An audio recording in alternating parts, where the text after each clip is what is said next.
আপনি যদি পিওর বাঙালি হয়ে থাকেন তাহলে আমি একদম নিশ্চিত এই বর্ষাকালে বর্ষার দিনে একবার না একবার হলেও তোমার বাড়িতে এই ইলিশ উৎসব অনুষ্ঠান অনুষ্ঠিত হয়েছিল।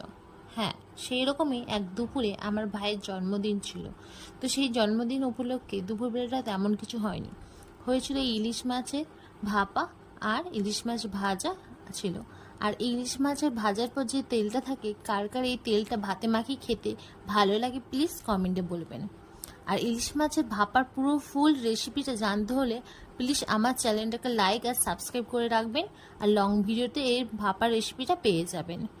আচ্ছা, আপনাদের কোনটা ভালো লাগে, ইলিশ মাছের ভাপা না ইলিশ মাছের পাতুরি না হচ্ছে ইলিশ মাছের সর্ষে ইলিশ? কোন রেসিপিটা তোমাদের সবচেয়ে ভালো লাগে বা খেতে ভালো লাগে এই ইলিশের সাথে? কমেন্টে ঠিক বলে যাবেন। আর কে কে কোথা থেকে আমার ভিডিওগুলো দেখছো প্লিজ কমেন্ট করে যাবেন, তাহলে আমার বুঝতে সুবিধা হবে।